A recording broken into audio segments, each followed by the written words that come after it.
క్రీస్తునందు ప్రియులు దేవుని పిల్లలైన మీ అందరికీ క్రీస్తు నామములో శుభాభివందనాలు తెలియజేసుకుంటున్నాను. ఈరోజు సాయంత్రం దేవుని మనస్సుకు సంబంధించిన ఒక మంచి అంశాన్ని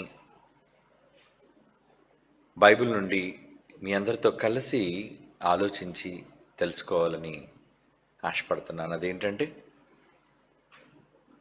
ఒక చక్కని కుటుంబంలో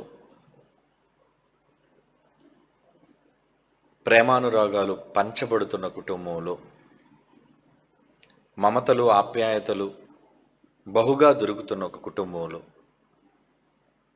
ఒకరిని ఒకరు విడిచి ఉండలేని కుటుంబం ఉన్న పరిస్థితుల్లో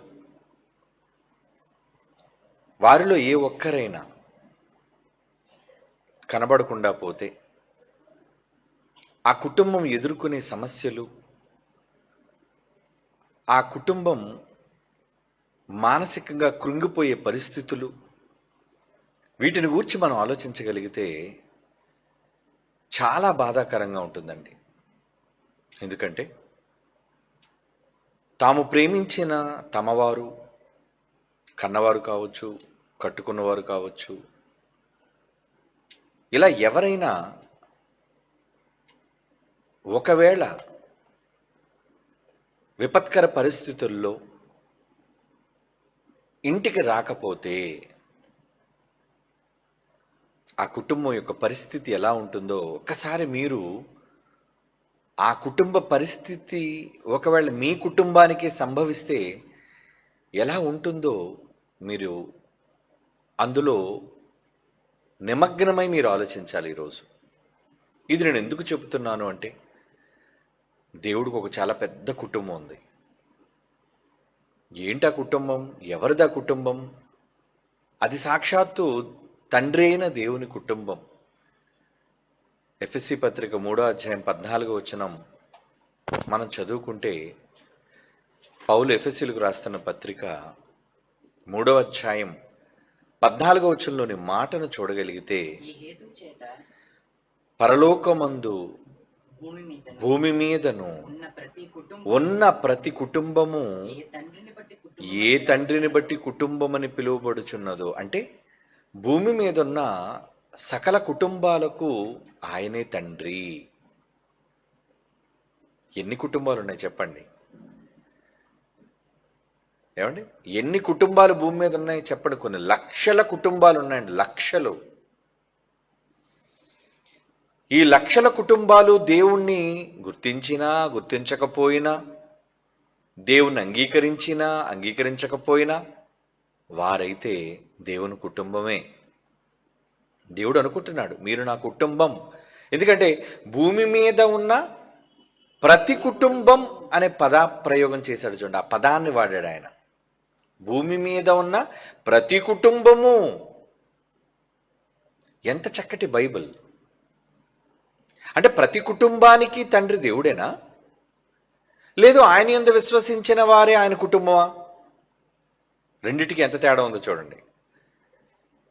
ఆయన యందు విశ్వసించిన వారినే తన కుటుంబంగా దేవుడు అనుకుంటే క్రైస్తవులు ఆయన కుటుంబం అవుతారు. నమ్మని వారు కుటుంబాలు కారా? కుటుంబాలే. కనుక భూమి మీద ఉన్న కుటుంబంలోని ప్రతి కుటుంబము నాదే, నేనే ఆ కుటుంబానికి తండ్రిని, యజమానిని అని దేవుడు చెప్పుకుంటున్నాడు. అంటే కుటుంబ వ్యవస్థ పట్ల ఆయనకి ఎంత ఆలోచన ఉందో మీరు ఆలోచన కలిగి ఉండాలి. ఎందుకంటే పరలోకంలో కూడా ఒక ఫ్యామిలీ ఉంది, కుటుంబం. భూమి మీద కూడా అనేక కుటుంబాలు ఉన్నాయి. అంటే దేవుడు కుటుంబంగా ఉండడానికి ఇష్టపడుతున్నాడు. చాలామంది ఒంటరిగా జీవించాలనుకుంటారండి, ఏకాకిగా. ఏముంటుంది అందులో సంతోషం? ఎవ్వరూ లేకుండా, ఏమండి, ఒక జీవితానికి తోడు లేకుండా, మాట్లాడుకోవడానికి మనిషి లేకుండా, కష్ట నష్టాల్లో చెప్పుకొని ఆదరించడానికి వ్యక్తి లేకుండా ఎలా ఉండగలరండి? ఖచ్చితంగా ఒక కుటుంబం అనగానే ఒకరి మీద ఒకరు ఆధారపడిందే కుటుంబం. ఒక తండ్రి కుటుంబానికి యజమాని అయితే భార్య, పిల్లలు, అందరూ ఆయన మీద ఆనుకొని బ్రతుకుతుంటారు. ఆ కుటుంబ యజమాని బాధ్యత ఏంటి? పిల్లల అవసరతలేంటి? భార్య అవసరతలేంటి? వృద్ధాప్యంలోకి వచ్చిన తల్లి అవసరత ఏంటి? తండ్రి అవసరత ఏంటి?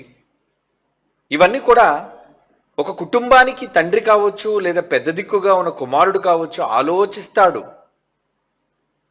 వారిలో ఏ ఒక్కరు ఇబ్బంది కలిగిన వెంటనే ఆ బాధను కుటుంబం అంతా కలిసి పంచుకుంటారు. అవునా కదా? మీరు చెప్పండి.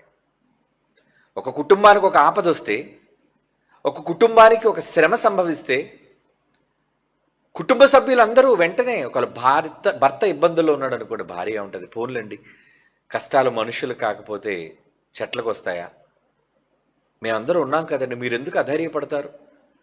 ఎంత చక్కని ఓదార్పు.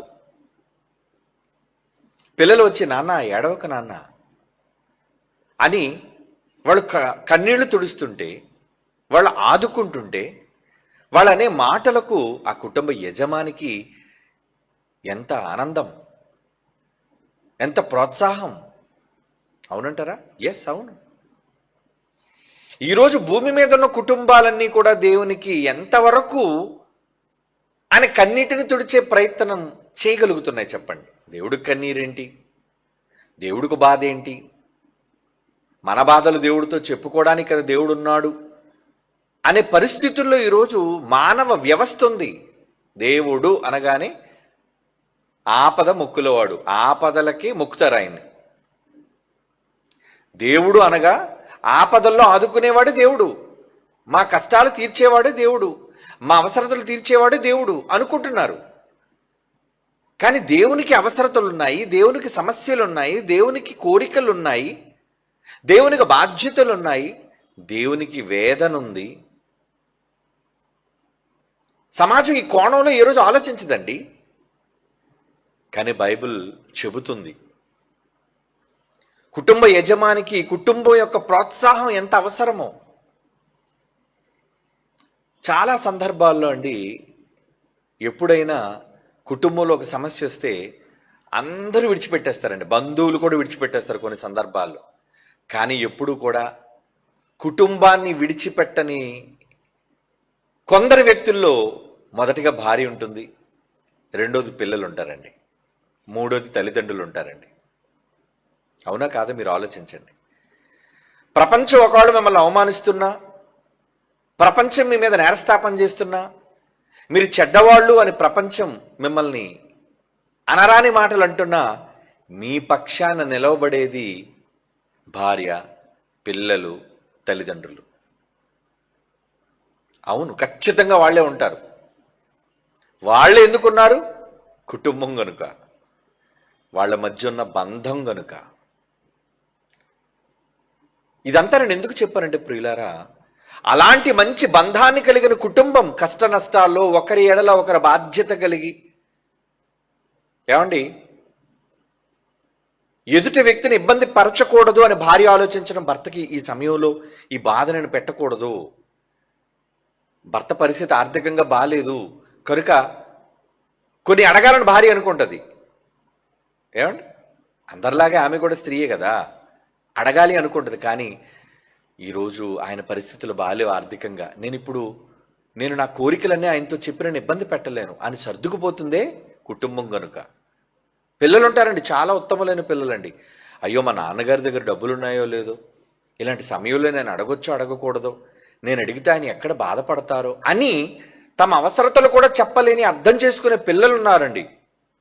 వాళ్ళండి కుటుంబం అంటే. అవును. ఇక తల్లిదండ్రులు అంటారా, ఇంకా పెద్ద మనసు వాళ్ళది. ఈ సమయంలో నా కొడుకుని నేను కాకపోతే ఎవరు అర్థం చేసుకుంటారు, ఇలాంటి పరిస్థితుల్లో నా కుమార్తెను నేను కాకపోతే ఎవరు ఆదరిస్తారు అని అనుకునేదండి తల్లి, తండ్రి, కుటుంబం కనుక. ఇలాంటి ప్రేమ కలిగిన కుటుంబంలో ఎవరైనా కనబడకపోతే ఎలా ఉంటుంది పరిస్థితి చెప్పండి? నీ భర్త ఉదయాన్నే పనికి వెళ్ళాడు, సాయంత్రం రావాలి, రాలేదు, భార్య ఎదురు చూస్తుంటుందండోయ్. ఎంత పనిలో బిజీగా ఉన్నా టైం చూస్తుంటుంది, మా ఆయన రావాలి ఈ టైంకి, మా వారు వచ్చేయాలి ఈ టైంకి. ఎందుకు చూస్తుంది? ఏదో తెలియని బంధం. అనుబంధం అంటారు దాన్ని. వ్యక్తుల మధ్య కనిపించని ఆకర్షణతో కూడిన సంబంధం అది. ఇద్దరి మధ్యన తాళ్ళేమీ లేవు, ఇద్దరి మధ్యన చైన్స్ ఏమీ లేవు, కానీ ఒకరి కోసం ఒకరు ఎదురు చూపులు. రాలేదు, ఏంటి మా ఆయన రాలేదు, సర్లేదు ఆలస్యమే ఉంటుంది. ఎంత లేట్ అయినా 9-10 కల్లా చేరిపోతాడు అనుకోండి, 12 అయింది అనుకోండి, ఎలా ఉంటుంది ఆ భార్య పరిస్థితి? ఎందుకో కంగారు వస్తుంటుంది, అందరికీ ఫోన్ చేస్తుంది, బంధువులకు ఫోన్ చేస్తుంది, అక్క చెల్లెళ్ళకి ఫోన్ చేస్తుంది. ఏంటనండి ఈరోజు ఇంకా ఆయన రాలేదు, నాకు కొంచెం కంగారుగా ఉంది. వాళ్ళు ఏమంటారు, వాదాడుస్తారు, ఏం పర్లేదులే అమ్మా, ఏదో వచ్చేస్తాలే పర్లేదు. ఉదయమైనా రాలేదనుకోండి, ఇక కంగారుతో ఆగదండి. కన్నీరు మున్నీరైపోయి ఏమైపోయారో రావాల్సిన వ్యక్తి. ఫోన్ చేస్తే ఫోన్ స్విచ్ ఆఫ్ వస్తుంది, ఫోన్ అందుబాటులో లేదు, మనిషి సమాధానం ఇవ్వటం లేదు. ఎక్కడున్నారు, ఏంటి, ఎంత లేట్ అని, సమయానికి రాలేదేంటి అనే వాళ్ళు కంగారు ఉంటుంది చూసారండి. అది వర్ణనాతీతం. ఇక కొంతమంది సలహాలు సూచనలు, వెంటనే వెళ్ళి పోలీస్ స్టేషన్లో కంప్లైంట్ ఇవ్వండి, ఎందుకు రాలేదు ఆయన, ఇస్తారు కదండి. కనబడకపోతే ఏం చేస్తారు, వెంటనే కంప్లైంట్ ఇస్తారు. పోలీస్ స్టేషన్ దగ్గరగా ఉన్న పోలీస్ స్టేషన్కి వెళ్ళి, అయ్యా నా భర్త కనిపించట్లేదండి, ఎప్పటి నుంచి అమ్మ కనిపించట్లేదు, నిన్న రాత్రి నుంచి రావాలండి, ఎప్పుడు వెళ్ళాడు ఇంట్లోంచి, ఇంకా అన్ని వివరాలన్నీ వాళ్ళు సేకరిస్తారు. ఇలా పోలీసు వాళ్ళు ఇన్వెస్టిగేషన్లో మొదటి రోజు రెండో రోజు గడుస్తుంటే ఆ కుటుంబానికి ఎలాగుంటుంది చెప్పండి. గంటలు గడిచే కొద్దీ ఎంత భారం అంటే, ప్రతి నిమిషం ఒక పెద్ద బండరాయి నెత్తి మీద బరువు పెడుతున్నట్టుగా ఉంటుందండి. గుండెల నిండా బరువు, ఏమైపోయాడు, ఇంకా లేనిపోని ఆలోచనలు, ఎక్కడైనా చనిపోయాడా. ముందు మనకు వచ్చే ఆలోచన ఏంటంటే, ప్రాణం పోయిందా, ప్రమాదం బారిన పడ్డాడా, ఏమైంది. పోనీ ఏదైనా ప్రమాదం జరిగినా వెంటనే ఫోన్ చేస్తారుగా, ఫోన్ కూడా చేయలేదంటే ఏంటి అర్థం, ఏమైందో. అంటే ఒక వ్యక్తి కనిపించకపోయినంత మాత్రాన ఆ కుటుంబం ఎంత విలవిలలాడిపోతుందో ఆలోచించండి. ఇది కుటుంబ యజమాని కోసం కదా, ఆ యాంగిల్లో ఇప్పుడు ఆలోచించాం. కళాశాలకు వెళ్ళిన అమ్మాయి రాలేదనుకోండి, ఇది ఎలా ఉంటుంది చెప్పండి. ఇంటిలో ఒక ఆడబిడ్డ సాయంత్రం అయ్యేసరికి ఇంటికి రావాలి, ఏంటి అమ్మాయి రాలేదు, అందులో ఆడపిల్ల, రోజులు బాలేవు, ఏమైంది, ఎవరైనా కిడ్నాప్ చేశారా, ఎవరైనా రేప్ చేశారా, ఎవరైనా ప్రాణం తీశారా? ఎందుకంటే సమాజంలో జరుగుతున్న అలాంటివి. ఎంతోమంది పిల్లల్ని కిడ్నాప్ చేస్తున్నారు, ఇతర రాష్ట్రాలకు అమ్మేస్తున్నారు, కాళ్ళు చేతులు చివరి కళ్ళు కూడా తీసేసి గుడ్డివాళ్ళుగా మార్చి వికలాంగులుగా చేసేసి భిక్షాటన వృత్తిలో పడేస్తున్నారు. మరికొంతమంది అయితే వ్యభిచార వృత్తిలోకి నెట్టేస్తున్నారు. ఆడపిల్లలని అయితే ఎత్తుకెళ్ళిపోవడం, రెడ్ లైట్ ఏరియాలో అమ్మేసుకోవడం. ఇప్పటికీ స్టిల్ నౌ ఈరోజు ప్రపంచంలో పరిస్థితులు, మన దేశంలో ఉన్న పరిస్థితులు కూడా. ఒక బిడ్డ రాకపోతే ఎలా ఉంటుంది, బడికి వెళ్ళిన ఒక చిన్న బిడ్డ రాకపోతే ఎలా ఉంటుంది చెప్పండి. మన కొడుకు చిన్నోడు 2 సంవత్సరాలు, వాడు రాలేదు, ఎలా ఉంటుంది మనకి? ఎవరైనా కనిపించకపోతే మనిషిలో ఉండే ఆందోళన, అది మనం ప్రేమించేవాళ్ళు, మనం ఇష్టపడేవాళ్ళు, మనం వాళ్ళ మీద మనసు పెట్టుకున్న వాళ్ళమైతే రోజు వాళ్ళని చూడాలి, రోజు వాళ్ళతో మాట్లాడాలి. వాళ్ళ చూపు లేకపోతే, వాళ్ళ మాటలు లేకపోతే మనం ఉండలేము. ఇంకంతే, ఆ రాత్రి పడుకున్న మంచం వైపు చూస్తుంటాం, ఏంటి, ఎందుకంటే పక్కన వ్యక్తి లేడు, మనిషి లేడు. రోజు ప్రతి రాత్రి నా పక్కన పడుకునేవాడు, రోజు నేను పెట్టే అన్నం తినేవాడు, రోజు నన్ను పలకరించి మాట్లాడేవాడు. అదే పిల్లలైతే రోజు నన్ను చక్కగా ముద్దుగా పలకరించేది, నాతో మాట్లాడేది, ఆడుకునేది. ఒక్కసారి ఆలోచించండి, మీ కుటుంబంలో మీరు ప్రేమించిన వ్యక్తి కనబడకపోతే మీరు ఉండగలరా? అప్పుడప్పుడు బస్సుల మీద, బస్ కాంప్లెక్స్ల దగ్గర, రైల్వే స్టేషన్లో ఫోటోలు వేస్తారండి. ఏంటో తెలుసా? మిస్సింగ్ అంటే కనబడుట లేదు అని బొమ్మ వేస్తారండి. బొమ్మ వేసి ఏమంటారో తెలుసా అండి? ఎవరైనా ఒకవేళ ఈ వ్యక్తిని చూసినట్లయితే, ఇంత వయసు ఉంటుంది, ఇతని పేరు ఇది, ఇంత ఛాయలో ఉంటాడు, చామన్ ఛాయలో ఉంటాడు, ఏమండి ఇతని వయసు ఎంత, పలానా రోజు నుంచి కనిపించడం లేదు, ఎవరైనా ఈ వ్యక్తిని కనుగొనేళ్ళ దయచేసి కింది నెంబర్లకు ఫోన్ చేయండి. చూసారు ఎప్పుడైనా మీరు అలాంటివి? బోల్డ్ చూసాం ప్రకటనలు అలాంటివి. అంటే మనమేంటి ఈజీగా తీసుకోండి, ఎందుకంటే తప్పిపోయింది మనోళ్ళు కాదు కదా, కనబడకుండా పోయింది మనోళ్ళు కాదు కదా, మనం ఈజీగా తీసుకుంటా. ఎవరో కనబడలేదట్రా, బస్సుల మీద ఎవరో మిస్సింగ్ అట్రా, కనబడట్లేదు. కానీ ఆ వ్యక్తి నీకు సంబంధించిన వ్యక్తి అయితేనే ఆవేదన ఏంటో అర్థమయ్యేది. అవునా? ఎస్. కుటుంబం అంటే ఏంటి? కుటుంబంలోని ఒక వ్యక్తి, భార్య కావచ్చు, భర్త కావచ్చు, పిల్లలు కావచ్చు, వృద్ధాప్యంలోని తల్లిదండ్రులు కావచ్చు, కనబడకపోతే మనం పడే ఆందోళన, వేదన ఇంతంత కాదండి. అన్నం పెట్టిన అన్నం సహించదండి. అన్ని వాళ్ళ జ్ఞాపకాలే వస్తుంటాయండి. అన్ని వాళ్ళని కూర్చిన సంగతులే మన బుర్రలో గింగురుమని తిరుగుతుంటాయండి. వాళ్ళు మాట్లాడినట్టుగా, వాళ్ళు పిలిచినట్లుగా, వాళ్ళు పలుకుతున్నట్లుగా, వాళ్ళతో సంభాషిస్తున్నట్లుగా, వాళ్ళతో మన గడిపిన క్షణాలన్నీ గుర్తొస్తుంటాయండి. కనబడకపోతే ఉండే పరిస్థితి అది. తెలుసు కదా, ఇప్పుడు అర్థమైందా?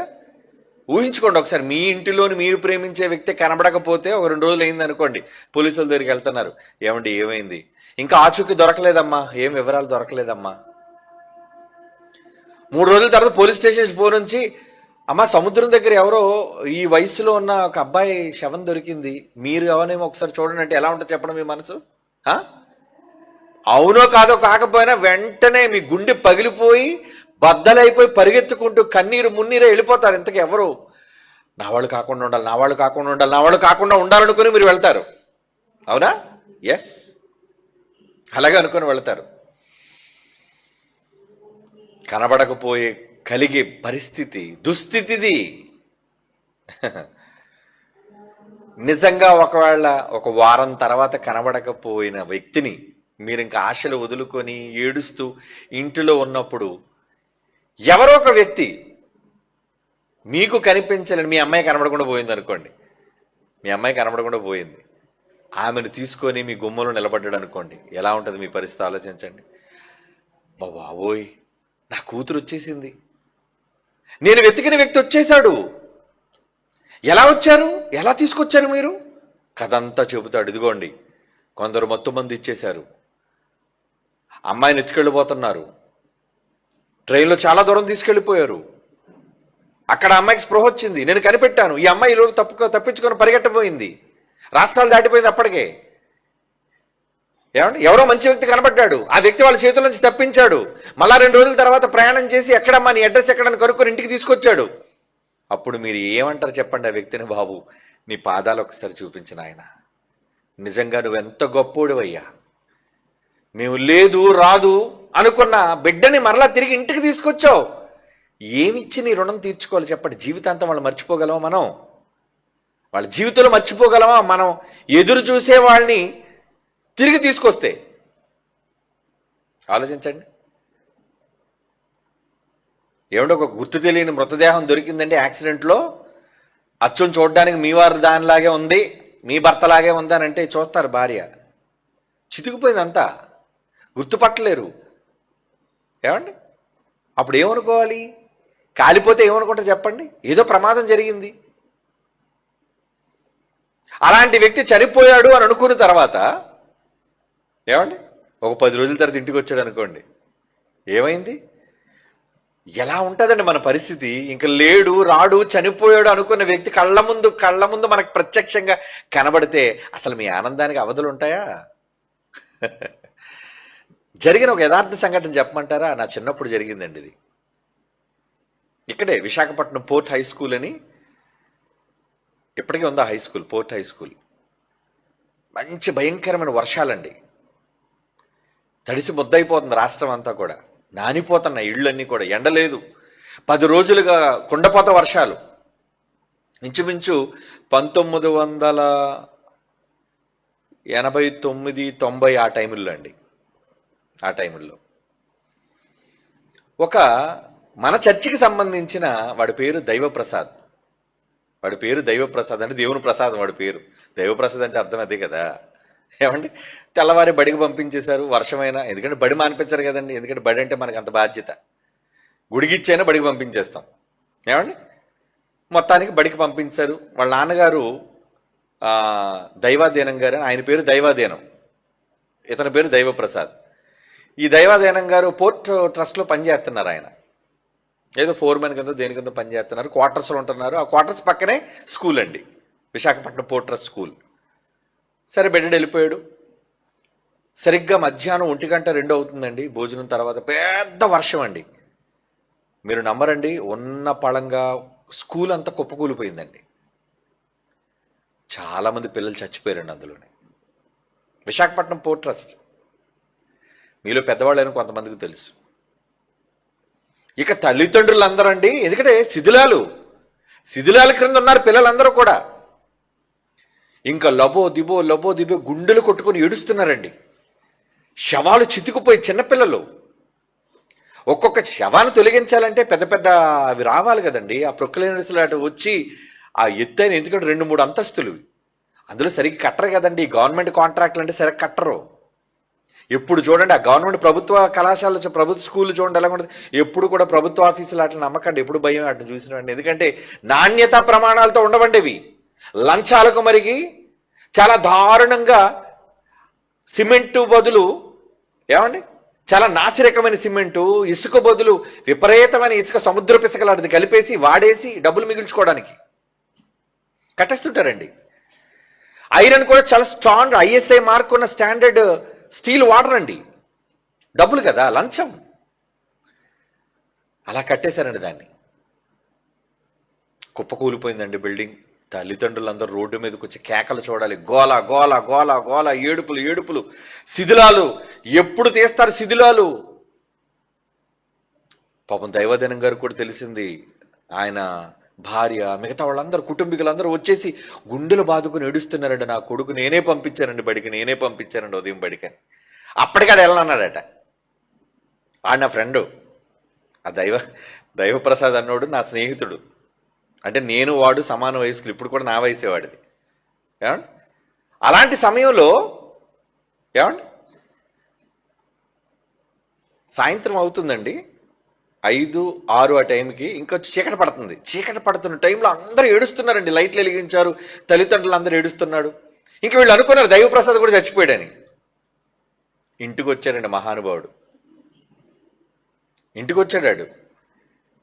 ఇంటికి వచ్చి అమ్మా నాన్న ఏరైనా సరే విషయం చెప్తారు కదా, స్కూల్ పడిపోయిందిరా, అమ్మా నాన్న అందరూ అక్కడ ఉన్నారండి విషయం. పరిగెత్తుకొని బడి దగ్గరికి, స్కూల్ దగ్గరికి వచ్చారండి. ఇక చూడండి, వాళ్ళ అమ్మా నాన్న వాడిని చూసి, ఆయన కొట్టాలో తెలియదు, ఆయన ముద్దు పెట్టాలో తెలియదు, ఆయన ఎత్తుకోలో తెలియదు, కౌగిలించుకోలో తెలియదు, చచ్చిపోయాడు అనుకున్నారు వీళ్ళు. ఎందుకంటే ఇక శిథిలాలు తీయలేదు, పిల్లలు చాలా మంది కింద ఉండిపోయారు. అందులో వీడి క్లాస్ రూమ్ కూడా కూలిపోయింది. ఏరా ఎక్కడికి పోయావరా అని అడిగారండి.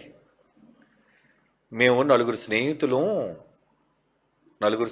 మధ్యాహ్నం భోజనం చేసిన తర్వాత స్కూల్లోంచి దొంగచాటుగా గెంతి, ఇష్టం లేక లెక్కల మాస్టారు పాఠం చెప్తాడు, వాడు కొట్టేస్తాడని భయంతో ఆడుకోవడానికి గ్రౌండ్కి పోయామని చెప్పారండి. గ్రౌండ్కి మారిపోయారండి వీళ్ళు. అంటే వాడు నిజంగా ఆటల కోసం గోడ దూకి గ్రౌండ్కి వెళ్ళిపోవటం వాడు ప్రాణం బతికించిందండి. ఇప్పటికీ బతికి ఉన్నాడండి వాడు. అంటే ఒక విధంగా అది తప్పే, కానీ ఎందుకో ఆ సమయంలో వాడి స్నేహితులు పురుకొల్పారు. పదరా ఆడుకుందాం పదరా, మాస్టర్ వస్తే కొట్టేస్తాడరా మనల్ని అనేసరికి, పెట్టగోళ్ళ కదండి, చిన్న గోళ్ళ. ప్రభుత్వ కళాశాల అంటే ఎవడ పట్టించుకుంటాడండి. దొంగచాటుగా మధ్యాహ్నం వీళ్ళు తప్పించుకొని వెళ్ళిపోయారండి. వీళ్ళకి తెలియదండి ఇక్కడ కూలిపోయినట్లుగా, ఇక్కడ ఎంత పెద్ద కార్యక్రమం జరుగుతున్నట్టు వాడికి తెలియదు. ఆట అంతా అయిపోయిన తర్వాత సాయంత్రం ఇల్లు చేరారు. నిజంగా ఆ తల్లిదండ్రులు ఎంత ఆనందపడిపోయారంటే, దేవుడికి ఎన్నిసార్లు వందనాలు చెప్పారంటే, నా కొడుకును బతికించావు తండ్రి అని. మళ్ళీ ఎంతమంది కొడుకులు ఉన్నా, అతనికి 6 సంతానం. అందులో వీడు 2వ వాడు. అంటే ఎంతమంది సంతానం ఉన్నా ఒక్కడు కాసేపు కనబడకపోయేసరికి తిరుగు రాడు అనుకునేసరికి, వాడు నిజంగా కళ్ళ ముందు ప్రత్యక్షమైతే ఎంత అద్భుతం జరిగింది. నిజంగా వాడు తిరిగి వచ్చాడు మాకు, అదే చాలు. ఆ ఆనందం అనుభవిస్తేనే తెలుస్తుందండి. ఒకళ్ళు నిజంగా శిథిలాల కింద వాడు వెళ్లకుండా ఉండిపోతే, వాడి శవాన్ని బయటికి తీసినప్పుడు ఆ తల్లిదండ్రుల మనసు ఎలాగ ఉంటుందో ఆలోచించండి. తట్టుకోగలరా? తట్టుకోలేరు. ఇదంతా నేను ఎందుకు చెప్పాను తెలుసా? పరలోకమందున్న దేవుని కుటుంబం, భూమి మీద మనమంతా ఆయన కుటుంబీకులం. మర్చిపోకండి. ఇప్పుడు ఒక మాట మీరు చదవాలి. కీర్తన గ్రంథం 119వ కీర్తన 176వ వచనం. 119వ కీర్తన 176. తప్పిపోయిన గొర్రెవలే నేను, ఒక మనిషి అంటున్నాడు, నేను త్రోవ తప్పి త్రోవ విడిచి తిరిగి తిని నీ సేవకుని వెదికి పట్టుకొనుము. ఎందుకనగా నేను నీ ఆజ్ఞను మరుచువాడను కాను. నువ్వంటే నాకు భక్తి ఉందయ్యా. కానీ తప్పిపోయిన గొర్రెలు అంటోండి నేను. మనం ఎన్నిసార్లు తప్పిపోవట్లేదు చెప్పండి, దేవునిలో నుంచి తప్పిపోవట్లేదా? ఎన్నిసార్లు ఆయన గిరిగిస్తున్నా, ఎన్నిసార్లు ఆయన వాక్యాలు చెబుతున్నా మనం తప్పిపోతూనే ఉన్నామండి. తప్పిపోయిన గొర్రె వలె త్రోవ విడిచి తిరిగి తిని ఎక్కడికో వెళ్ళిపోయాను, నేను రాంగ్ రూట్లోకి వెళ్ళిపోయాను. నేను నీ సేవకుని వెతికి పట్టుకొనుము. నేను ఎంత వెళ్ళిపోయినా నేను నీ సేవకుడేనయ్యా, నన్ను వెతికి పట్టుకో అన్నాడు. చూడండి, వెతికి పట్టుకో. వెతకాలా? తప్పిపోయిన వాళ్ళు ఏం చేస్తారు చెప్పండి? వెతుకుతారు కదా. వెతికి పట్టుకోను. ఎందుకనగా నేను నీకు ఆజ్ఞలను మరుచువాడను కాను. నీ ఆజ్ఞలంటే నాకు భయం ఉంది. మీ ఆజ్ఞలంటే నాకు భయం. అంటే నిజంగా ఆయన కుటుంబంలో ఎవరైనా తప్పిపోతే, కనబడకపోతే మీరు అనుభవించే వేదన ఎంత స్థాయిలో ఉంటుందో దేవుడు అనుభవించే తీవ్రత కూడా అంతేనండి. అది మీకు అర్థం కావాలి. ఆ దేవుడు ఏంటండి, ఆయన పెద్ద మనసండి, ఆయన గట్టి మనసండి. ఆయనకు పుట్టినవాడువే నువ్వును. ఆయన ఆత్మే నీలో ఉంది. నీకే స్వభావం ఉందో ఆయనకి అదే స్వభావం. నీలాగా ఆలోచిస్తున్నాడు ఆయన కూడా. గుండె పగిలిపోయింది ఆయనకి, రోధిస్తున్నాడు ఆయన. హెజ్కేలు గ్రంథం 34వ అధ్యాయం చూడండి. హెజ్కేలు గ్రంథం 34వ అధ్యాయం ముందు 11వ వచనం చదివి తర్వాత పైనుంచి చదువుదాం. హెజ్కేలు గ్రంథం 34వ అధ్యాయం 11వ వచనం. ప్రభువైన యెహోవా సెలవిచ్చినదేమనగా, ఇదిగో నేను నా గొర్రెలను వెదకి వాటిని కనుగొందును. అంటే గొర్రెల కోసం చెప్తున్నాడు ఈ మాట, జంతువుల కోసం చెప్పట్లేదు. మనం తప్పిపోయిన గొర్రెలుగా ఉంటే, కనబడకుండా పోతుంటే వెతుక్కుంటున్నాడటండి ఆయన. యజమాని వెతుక్కుంటున్నాడు. ఏమైపోయారు? వాడు అభంశుభం తెలియని వాడండి, అమాయకుడండి. ఏ మాట చెప్పినా నమ్మేస్తాడండి. ఎవరు రమ్మన్నా వాళ్ళతో ప్రేమగా వెళ్ళిపోతాడండి. ఎవరు మోసగిస్తారో అనే భయంతోనండి తల్లిదండ్రులు కొన్నిసార్లు వాళ్ళ పిల్లల కోసం చెప్తూ ఉంటారు. వాడు చాలా అమాయకుడండి, వాడు వయసు పెద్దదే కానీ ఎవరు చెప్పినా నమ్మేస్తాడండి. తమ పిల్లల కోసం వాళ్ళకి కలిగే ఆందోళన, ఆవేదన. ఈ దేవుడు ఏమంటున్నాడు? యెహోవా సెలవిచ్చింది ఏమనగా, నేనే నా గొర్రెలను వెదకి వాటిని కనుగొందును. నేను వెతకడానికి వెళుతున్నాను. వెతకడానికి ఏంటి? యెహోవా వెతకడానికి వెళ్ళాలా? వెతుక్కుంటున్నాడా? నీ పిల్లలు ఇంటికి రాకపోతే నువ్వు వెతుక్కోవా? నీ భర్త ఇంటికి రాకపోతే, కుటుంబంలో ఏ వ్యక్తి అయినా రాకపోతే, కనబడకపోతే నువ్వు వెతుక్కోవా? వెతుక్కుంటావు. తప్పిపోతే వెతుక్కుంటావు. మరి మనం తప్పిపోతే దేవుడు వెతుక్కోడా? వెతుక్కుంటాను అంటున్నాడు. చూడండి, వెతుక్కుంటాడట. ఈ వెతికే బాధ్యత ఎవరిది? ఇప్పుడు పైనుంచి చదవండి, 34వ అధ్యాయం పైనుంచి. నరపుత్రుడ, ఇశ్రాయేలు కాపరుల గురించి మాట ప్రవచింపు. ఆ కాపరుల దిట్లను ప్రభువు యెహోవా సెలవిచ్చింది ఏమనగా, కడుపు నింపుకొని ఇశ్రాయేలు కాపరులకు శ్రమ. ఒరేయ్, ఎంతసేపు కడుపు కోసం ఆలోచిస్తారంటరా? గొర్రెల కోసం ఆలోచించండిరా. తప్పిపోతున్నారు చాలా మంది. కడుపు నింపుకొని ఇశ్రాయేలు కాపరులకు శ్రమ. కాపరులు గొర్రెలను మేపవాళ్ళని కదా. కాపరుల పని ఏంటి? చూసుకోవాలి కదా పిల్లల్ని. ఏమండి, బడిలో ఎందుకు వాచ్మెన్ పెడతారు? అక్కడ సెక్యూరిటీ గార్డ్ ఎందుకు పెడతారు? ఆయాలను ఎందుకు పెడతారు? పిల్లలు తరగతిలోంచి బయటకు వచ్చి ఎటుపడితే అటు వెళ్ళిపోకూడదు. గేటుకి తాళం వేస్తారు, గేట్ లోపల ఉంచుతారు. జాగ్రత్త. ఎందుకంటే రోజులు బాగాలేవు. బయట దొంగలు తిరుగుతున్నారు, శత్రువులు తిరుగుతున్నారు, పిల్లల్ని అమ్ముకునే వాళ్ళు తిరుగుతున్నారు, అవయవాల కోసం పిల్లల్ని చంపేసే వాళ్ళు తిరుగుతున్నారు, గ్యాంగులు తిరుగుతున్నాయి. కాపాడుకోద్దా పిల్లల్ని? కాపాడుకోవాలి. అందుకే దేవుడు అంటున్నాడు, కాపరులు గొర్రెలను మేపవాళ్ళు కదా. 3వ వచనం, మీరు క్రొవ్విన గొర్రెలను వధించి కొవ్వును తిని బొచ్చును కప్పుకుందరు కానీ గొర్రెలను మేపరు. తింటున్నారా? బాగా కొవ్వు పట్టింది మీకు. 4, బలహీనమైన వాటిని మీరు బలపరచరు, రోగములు గల వాటిని స్వస్థపరచరు, గాయపడిన వాటిని కట్టుకట్టరు, తోలివేసిన వాటిని మరలా తోలుకొని రారు, తప్పిపోయిన వాటిని వెదకరు. అది మాత్రమే గాక మీరు కఠినమైన మనస్కులై బలాత్కారంతో వాటిని ఏలుదురు. సంఘాల నాయకుల గురించి చెబుతున్నాడు ఇక్కడ. చెప్పండి, ఇక్కడ చెప్తున్నాడు అదే. ఎలా ఉన్నారు ఈరోజు నాయకులు? మందకు మాదిరిగా లేరండి, మందకు రాజులు. నేను చెప్పాను కదా, గొర్రె రాకపోతే గొర్రె ఎక్కడుందో వెతకాలి కదా. గుడికొచ్చిన గొర్రెల్ని ఒక కొండ గొర్రె చూసి అంటుంది, ఎందుకు వచ్చారు మీరు ఇక్కడ, గెట్ అవుట్, పొండ ఇక్కడి నుంచి అంటే. అప్పుడు ఏమనుకోవాలి, గొర్రెలను తగిలేస్తుంటే నువ్వు గొర్రెలు కాపరవేనా? దేవుడేమో ఒక్క గొర్రె కోసం ఆయన వెతుక్కుంటున్నాడు. ఆ గొర్రె విలువ నీకేం తెలుసు? ఆత్మ విలువ నీకేమని తెలుసా? ఆ వ్యక్తి విలువ నీకేమని తెలుసా? పోలంటే పర్లేదు, ఇంకా 3 కొడుకులు ఉన్నారు, కొడుకు పోతే ఏంటి అనుకున్నారా? ఆ తల్లిదండ్రులు కన్నీరు మున్నీరు ఏడుస్తున్నారండి, నా కొడుకు చచ్చిపోయాడేమోనని. కొడుకులు ఉన్నారు ఇంకా, కానీ వాడు తిరిగి వచ్చాడు. కావాలి వాడికి, వాడు కూడా కావాలి. ఒక్కడు ప్రాణం పోకూడదు, అందరూ వాళ్ళ కళ్ళ ముందు ఉండాలి. ఇది స్వార్థమా? ప్రేమ అండి, స్వార్థం కాదు, ప్రేమ.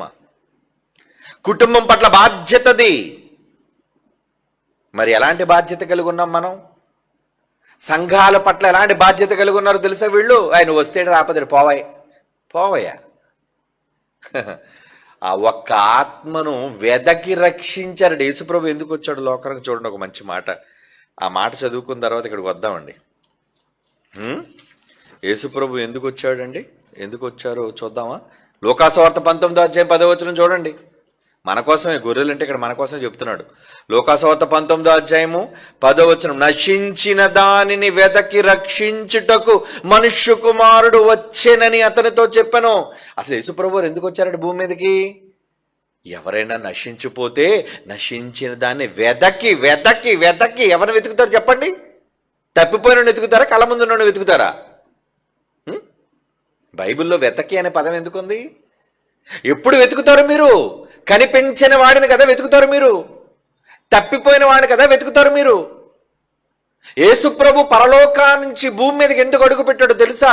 తప్పిపోయిన దాన్ని వెతకి రక్షించడానికి. రక్షించుద్దా? రక్షించే బాధ్యత మనకు లేదా? చాలా మందికి అసలు పట్టింపు లేదండి. ఉంటే ఉన్నాడు, పోతే పోయాడు. అంటే నీకు బంధాల విలువ తెలియదు కదా, నీకు మనుష్యుల విలువ తెలియదు కదా, ఒక ఆత్మ విలువ నీకు అర్థం కాలేదు కదా, కనబడకపోయినా నీకు బాధ్యత లేదు కదా. నిజంగా నీ కుటుంబంలో వ్యక్తి కనబడకుండా పోతే నువ్వు ఊరకుండగలవా? నువ్వు అతను ప్రేమిస్తే నువ్వు చూస్తూ ఊరుకోగలవా? పరుగులు తీస్తావే, వెతుకుతావే, కుమిలిపోతావే. మరి ఈరోజు నశించిపోతున్న సమాజం గురించి ఎందుకు ఈ బాధ్యత ఎవరికీ లేదు? నువ్వు కుటుంబీకుడు కాదా? లోకం అంతా ఎటు వెళ్ళిపోతుంది? నాశనం.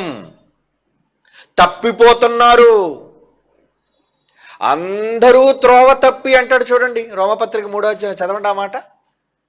లోకంలో ఉన్న వాళ్ళు అందరూ ఎలా ఉన్నారు? తప్పిపోతున్న వాళ్ళు. రోమపత్రిక 3వ అధ్యాయం 12వ వచనం అండి. అందరును త్రోవ తప్పి ఏకముగా పనికి మాలిన వారైరి. త్రోవ తప్పిపోతున్న వాళ్ళని చూసి నువ్వు బాధపడవా? నశించిపోతున్న వాళ్ళు చూసి నువ్వు బాధపడద్దు? ఎవరు అలగలిపోతాం మనకేంటండి? ఎంత ఈజీగా తీసుకున్నావు నువ్వు. వాడిని ఫ్యామిలీ కాదనే కదా. ఏదో యాక్సిడెంట్ జరిగిందండి, ఎవరోలే, ఏంటి మీ వాళ్ళు ఏంటంటే, అవునా అమ్మో, నీ వాళ్ళు అనేసరికి ఎంత ఎఫెక్షన్. నీ వాళ్ళు అనేసరికి లోకంలో ఉన్న వాళ్ళందరూ ఎవరు అనుకుంటున్నావు? దేవుని కుటుంబం అర్రా వాళ్ళు. అందుకే ముందా మాట చదివించారు, భూమి మీద ఉన్న ప్రతి కుటుంబం ఏ తండ్రిని బట్టి కుటుంబం అని పిలువబడుచున్నదో వాళ్ళని బంధువులయ్యా, వాళ్ళని అన్నదమ్ములు. మరి వాళ్ళు తప్పిపోతుంటే, వక్ర మార్గాన్ని వెళ్ళిపోతుంటే నీకు చింత లేదా? ఎందుకు లేదు చింత? చింతుంది గనుకనే పిలిచాడు, రా యోనా, వెళ్ళు, తొందరగా వాడెక్కో, వెళ్ళు, వెంటనే ఆ నినివే పట్టణానికి వెళ్ళి చెప్పు. ఎలాంటోడు తెలుసండి యోనా? మనలాడు దొంగోడు, అప్పచెప్పిన పని చేయడు. తర్షీషు వెళ్ళి వాడెక్కాడండి. నువ్వు వెళ్ళవలసిన ప్రదేశం ఏంటి? నువ్వు ఎక్కవలసిన వాడేంటి? నువ్వు వెళుతున్న ప్రదేశం ఏంటి? అంతేనండి, సముద్రాన్ని అల్లకల్లోలం చేశాడు. ఎంతమంది చీట్లు వేయగా చీటు ఎవరి పేరు మీద వచ్చింది? కిందకి వెళ్ళి బాటంలో పడుకున్నాడట, ఎవడైనా డిస్టర్బ్ చేస్తాడేమోనని. సముద్రం అంతా అల్లకల్లోలం అయిపోతుంటే నీకు పట్టింపు లేదు కదా, గుర్రు పెట్టి నిద్రపోతున్నావు కదా, ఎంత బాధ్యత రాహిత్యం అయ్యా నీకు. అసలు నీకు బాధ్యత ఉందా?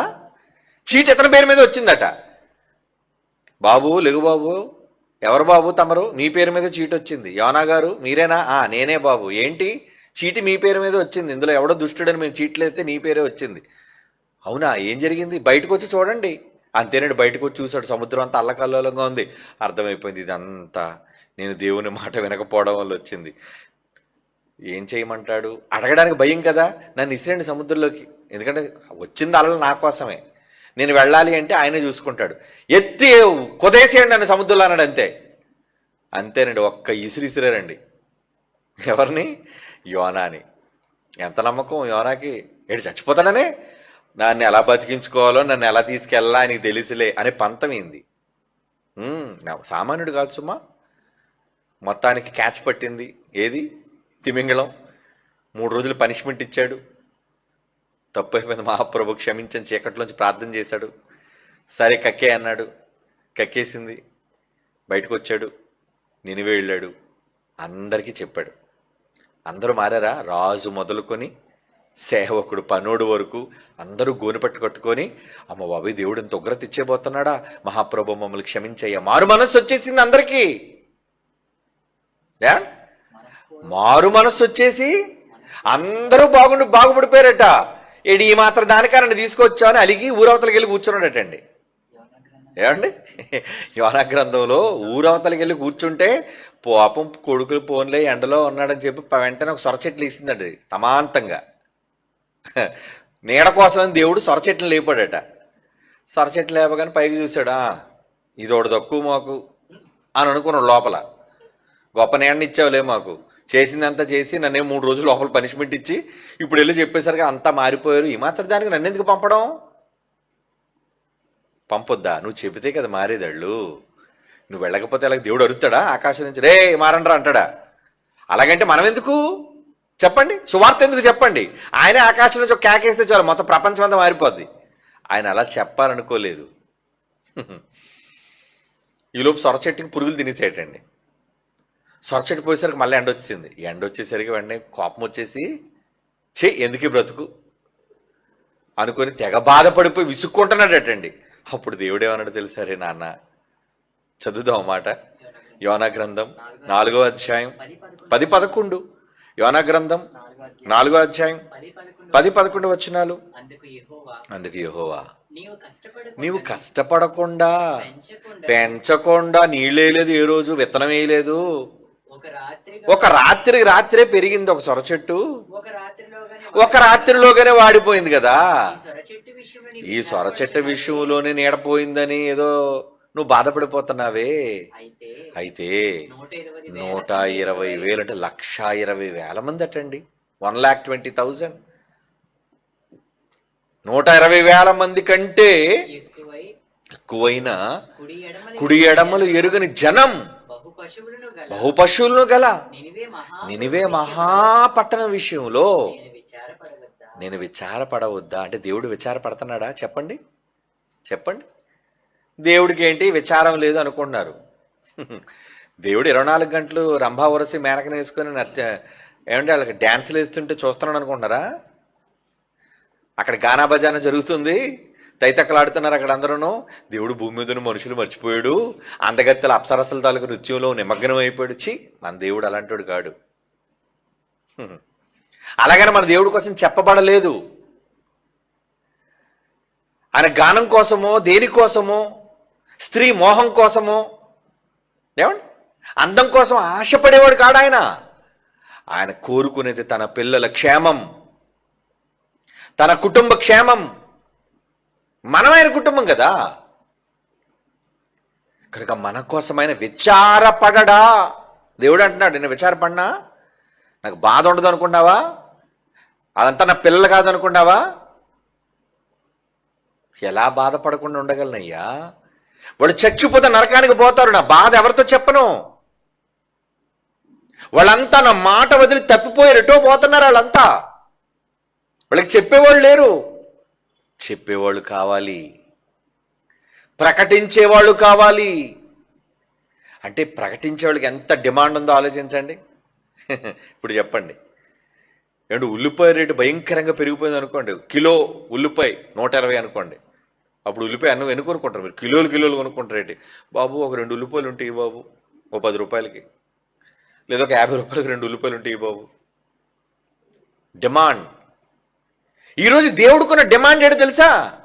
మనమే అంటే ఆయన కోసం నశించిపోయిన వాళ్ళని వెతికి రక్షించేవాళ్ళు. యేసు చేశాడు ఆ పని. యేసు చేశాడండి. చాలా సందర్భాల్లో టీవీలో కొంతమందిని చూపిస్తుంటారండి. కొంతమంది ఏ బాధ్యత తెలుసా అండి? ఎవరైతే మిస్సింగ్లో ఉంటారో వాళ్ళందరినీ వెతికి పట్టుకుంటూ ఉంటారండి వీళ్ళు. అన్వేషణ అని, మిస్సింగ్ అని కొన్ని ప్రోగ్రామ్స్ టీవీలో వస్తుంటాయండి. ఈరోజు సోషల్ మీడియాకి అందరూ అలవాటు పడిపోయారు కాబట్టి స్మార్ట్ ఫోన్లకు అతుక్కుపోయారు, కానీ టీవీలు ఎవరు చూడడం మానేశారు. కొన్ని సందర్భాల్లో వీళ్ళు ఏంటంటే తప్పిపోయిన వాళ్ళు వెతుక్కొని ఎక్కడున్నారో వాళ్ళని పట్టుకొని వాళ్ళ కుటుంబాలకు అప్పచెప్పే వాళ్ళు ఉన్నారు కొంతమంది. చాలా బాధ్యత కలిగిన వాళ్ళు అండి వాళ్ళు. నిజంగా వాళ్ళకి పిల్లల్ని కానీ, తల్లుల్ని కానీ, తండ్రుల్ని కానీ, వాళ్ళు కోల్పోయిన వాళ్ళ కుటుంబ సభ్యుల్ని తిరిగి అప్పగిస్తే ఆ కుటుంబం ఎంత సంతోషపడిపోద్దో ఆలోచించండి. ఎంత ఆనందం. మరి ఈరోజు ఒక మనిషి పడే ఆనందమే ఇంత ఎక్కువైతే, తప్పిపోయిన తన పిల్లలను తన దగ్గరికి చేర్చడానికి ఎవరు కష్టపడతారో, ఎవరు శ్రమిస్తారో, ఎవరు ఒక బ్రిడ్జ్గా, మార్గంగా నిలబడతారో వాళ్ళని చూసి తండ్రి సంతోషించాలంటారు చెప్పండి? కోల్పోతాను అనుకున్న నా కొడుకులందరినీ నా దగ్గర తెచ్చేసావయ్యా యోనా, ఐ లవ్ యూ. యోనా అంటే ఎందుకు ప్రేమ దేవుడికి? ఒరే నాన్న, నువ్వు చెప్తేనే వింటారు వాళ్ళు. ప్రవక్తలు చాలామంది ఉండొచ్చు, కానీ కొన్ని సందర్భాల్లో నువ్వు చెప్పేటట్లుగా ఎవరు వాక్యం చెప్పరు. ఎవడు రాజు మొదలుకొని కిందనున్న వ్యక్తి వరకు, పనివాడు వరకు, దేశమంతా కూడా గోను పట్టు కట్టుకొని మారు మనసు వచ్చేసిందంటే ఏమనుకోవాలి చెప్పండి? ఎలా చెప్పుంటాడు యోనా? ఎంత గట్టిగా చెప్పుంటాడు. యోనా గ్రంథం అంతా చదవండి, చాలా బాగా చెప్పాడండి. మంచి ప్రసంగికుడు, మంచి వాక్యోపదేశకుడు. మరి మీలో ఎంతమంది వాక్యోపదేశకులు ఉన్నారు చెప్పండి? అందుకే కదండి రెసిడెన్షియల్ బైబిల్ కాలేజ్. దేనికి పెట్టాం? లాభాల కోసం కాదండి. అనేక మంది పనివారు కావాలి. కోత చూస్తే విస్తారంగా ఉంది, పనివాళ్ళు లేరు. దేవుని కొరకు ప్రజలను సంపాదించేవాళ్ళు కావాలి, దేవుని కొరకు ప్రజలను కూడగట్టేవాళ్ళు కావాలి. నిజమండి. అలాంటి వాళ్ళు చూస్తే దేవుడికి ఎంతో సంతృప్తి. అంటే ఎవరైతే నిజంగా దేవుని కోసం ఏ కల్మషం లేకుండా దేవుని కొరకే నేను ప్రజలను సంపాదించాలి అనుకొని, చాలామంది దొంగలు ఉన్నారు సుమా. ఏంటి? సంఘాన్ని కూడగొట్టుకుని సంఘం వల్ల బ్రతకడం. ఏది ఎందరు చూసారు? దొంగ కాపరులు. గొర్రెలు బొచ్చు తింటున్నారట, కొవ్వును తినేస్తున్నారట, ఏమండి బాగా మందనన్నింటినీ వాడుకుంటున్నారట. దొంగ కాపర్లు అన్నాడు అందుకే వాళ్ళని. ఈరోజు చాలామంది ఎందుకు కూడగట్టుకుంటున్నారు మనుషులంటే, వాళ్ళ నుంచి వచ్చే డబ్బు, లాభం, మంచి ఇన్కమ్ ఉంది వాళ్ళ వల్ల. బాగా వాక్యం చెప్పి బెదిరించేసి డబ్బులు ఇచ్చేయండి. పాపం అమాయకులు కదండి గొర్రెలు. పాపం అలా డబ్బులు తీసుకొచ్చి ఇచ్చేస్తారండి. అందుకే వీడు మేపుతున్నాడు వాళ్ళన్నింటినీ. అందుకు మేపొద్దు డబ్బుల కోసం. ఇలా డబ్బుల కోసం మేపే వాళ్ళకి మీరు వధక గురి కాకండి అమాయకులారా. ఎవరైతే మిమ్మల్ని నిజంగా పరలోకానికి నడిపించే నాయకుడుగా ఉంటాడో వాళ్ళ కింద ఉండండి. వాళ్ళు మంచివాళ్ళు. మంచి నాయకుడు పచ్చిక బయళ్ళు దగ్గరకు గొర్రెల మందలు నడిపిస్తారట. తినమ్మ బాగా తినండి, చక్కగా పచ్చగా ఉంది ఇక్కడ, శాంతికరమైన జలముల యొద్ద నడిపిస్తారట. పచ్చిక గల చోట్ల యెహోవా నా కాపరి. ఎంత మంచి మాట అండి దేవుని గురించి. నిజంగా కీర్తనకారుడు రాసిన ఆ మాట, యెహోవా నా కాపరి, నాకు లేమి లేదు, నాకు లేమి కలుగదు. పచ్చిక గల చోట్ల ఆయన నన్ను పరుండబెట్టును, శాంతికరమైన జలముల యొద్ద ఆయన నన్ను నడిపించును, నా ప్రాణమునకు ఆయన సేద తీర్చుచున్నాడు. ఎంత మంచి మాటలు ఇవన్నీ. గాఢాంధకారపు లోయల్లో నేను సంచరించినను, ఏ అపాయమునకు నేను భయపడను. ఆయన దుడ్డు కర్ర, ఆయన దండం నన్ను ఆదరిస్తుందట. నాయకుడు, గొర్రెల కాపరి. అలాంటి నాయకుడి కింద ఉండండి. పొగరబోతు నాయకుళ్ళు, ప్రసంగాల పిచ్చోళ్ళు, మీ దగ్గర డబ్బులు వసూలు చేసే వసూలు రాజాలు, వాళ్ళ దగ్గర ఉండకండి. చాలామంది దొంగలు ఉన్నారు అలాంటి వాళ్ళు.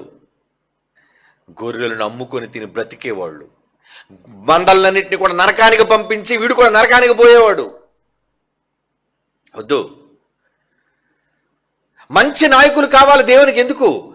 కనిపించటం లేదండి, నా వాళ్ళు కనబట్టలేదండి, ఎవరైనా వెతికి తెస్తారా? దేవుడు అడుగుతున్నాడు. దేవుడు విచారించట్లేదా? ఎంతమంది సమాజంలో కోల్పోతున్నారో, తన యొద్దకు రాకుండా తమ మార్గమును చెరిపేసుకున్నారట నరులు. ఆదికాండంలో చెప్తాడు కదా, నరులట ఏం చెరిపేసుకున్నారట? 6వ అధ్యాయం అనుకుంటా, చూడండి ఎన్నో వచనం.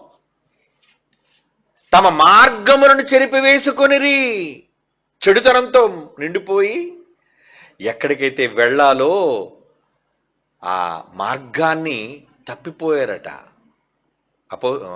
ఆదికాండం 6వ అధ్యాయం 12వ వచనం. దేవుడు భూలోకమును చూచినప్పుడు అది చెడిపోయి ఉండను, భూమి మీద సమస్త శరీరులు తమ మార్గములను చెరిపేసుకున్నారట. మరి మళ్ళా వాళ్ళందరినీ ఒక మార్గంలోకి తీసుకుని రావాలంటే మంచి నాయకుడు కావాలి. కనిపించని వాళ్ళు మరలా తిరిగి కనిపెట్టి తండ్రి దగ్గరకు తీసుకుని వెళ్ళాలి. తీసుకెళ్తారా మీరు? చెప్పండి, తీసుకెళ్తారా మీరు? తీసుకెళ్ళాలండి. తీసుకెళ్ళకపోతే ఎలా? ఎంతోమంది తప్పిపోయి, ఎంతోమంది కనబడకుండా.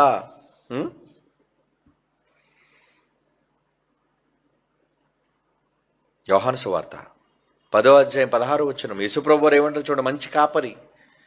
యోహాను సువార్త 10వ అధ్యాయం 16వ వచనం. ఈ దొడ్డివి కాని వేరే గొర్రెలు నాకు కలవు, వాటిని కూడా నేను తోడుకొని రావలను, అవి నా స్వరము వినును, అప్పుడు మంద ఒక్కటి, గొర్రెల కాపరి ఒక్కడి యొగును. వాటిని తోడుకొని రావాలను అంటున్నాడు చూడండి. నడిపించాలి. మిమ్మల్ని నడిపించే దాన్ని బట్టి కదండి మీరు నడుస్తారు.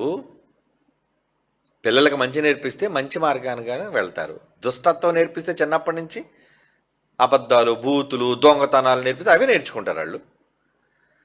కాపరి మందకు ఏమి నేర్పించాలి? మంచి. కనుక యజమానుడు తప్పిపోయిన తన కుటుంబం కోసం ఎదురు చూస్తున్నాడు. నా కుటుంబీకులేరి, ఎంతోమంది నా పిల్లలు తప్పిపోతున్నారు, నా కుమారులందరూ నాకు కాకుండా పోతున్నారే, నా కొడుకు నా దగ్గరకు రావాలి, నా కొడుకు నా దగ్గరకు రావాలి అని ఒక కన్న తండ్రి ఎదురు చూస్తున్నాడు. అదే కదా తప్పిపోయిన వాడిని గూర్చి, తప్పిపోయిన కుమారుని గూర్చిన ఉపమానంలోని భావం. ఎదురు చూస్తున్నాడు తండ్రి, నా కొడుకు ఎప్పుడు వస్తాడని. అక్కడ ఆ సందర్భంలో కొడుకు తప్పు తెలుసుకొని తిరిగి వచ్చాడు. కానీ అందరు కొడుకులు తప్పు తెలుసుకొని తిరిగి వచ్చేస్తారా చెప్పండి? రారు.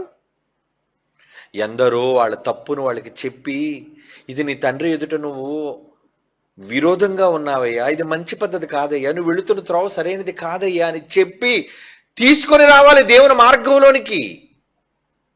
అలా మళ్లించిన వారిలో ఎందరో ప్రవక్తలు ఉన్నారు, రాజులు ఉన్నారు, అపోస్తలులు ఉన్నారు, మొదటి శతాబ్దపు క్రైస్తవులు ఉన్నారు. ఈ తరంలో మీరున్నారు. మనం చెయ్యాలి. ఎందుకు సువార్తలకు వెళుతున్నావు? ఎందుకు బహిరంగ సభలకు వెళుతున్నావు? ఎందుకు మైకులు పట్టుకొని గొంతు చించుకొని ప్రజల మధ్య మన ఆర్తనాదాన్ని ఎందుకు వినిపిస్తున్నావు తెలుసా? వాళ్ళు మత ప్రచారం అన్నా, వాళ్ళు దూషిస్తున్నా, వాళ్ళు ఏమనుకుంటున్నా ఎందుకు మనం చెబుతున్నావు తెలుసా? వాళ్ళని కాపాడాలి. తప్పిపోయిన వాళ్ళని తండ్రి దగ్గరికి తీసుకుని రావాలి. నా కొడుకు రాడు అనుకున్నాను, ఆయన వచ్చేసాడు. నా కొడుకు వచ్చేసాడు. నా కొడుకుని తెచ్చేసావా? నిజంగా కొడుకును కోల్పోతే యోసేపు ఏమండి, యాకోబుకు ముద్దులు కొడుకండి, విచిత్రమైన అంగిని గుట్టించాడట. మిగతా అన్నదమ్ములందరూ అసూయపడ్డారు అతన్ని చూసి. వీణ్ణేరా కలలు చెప్పేవాడు, నాన్న వీణ్ణి ఎక్కువ ప్రేమిస్తున్నాడు ఏమంటే. ఎందుకంటే యాకోబుకి రాహేల్ అంటే చాలా ఇష్టం, అవునా? యాకోబుకి 4 భార్యలు ఉన్నా అందులో ఎక్కువ ఇష్టపడేది రాహేలే. ఆ రాహేలుకు పుట్టినోడే యోసేపు. అందులో బెన్యామీను చిన్నోడైనా మొదటి పుట్టినోడు కదా రాహేలుకి. అందుకే రాహేలు మీద ఉన్న ప్రేమ అంతా ఎవరి మీదకి వెళ్ళిపోయింది? యోసేపు మీదకి వెళ్ళిపోయింది. అలాంటి యోసేపును వీళ్ళు ఎంత దుర్మార్గంగా, అన్నదమ్ములు, తోడబుట్టిన వాళ్ళు, వాడిని కొట్టి గుంటలో పడేసి, ఏదో రూబేని చెప్పాడు కాబట్టి పెద్దోడు మాట విందాంలే, అలా చంపేద్దాం అనుకున్నారు ముందు.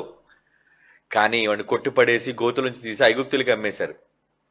ఇంటి దగ్గరికి వచ్చి నాన్నతో ఏం చెప్తాను తెలుసా? నాన్న క్రూర మృగం చంపేసింది నాన్న తమ్ముడిని.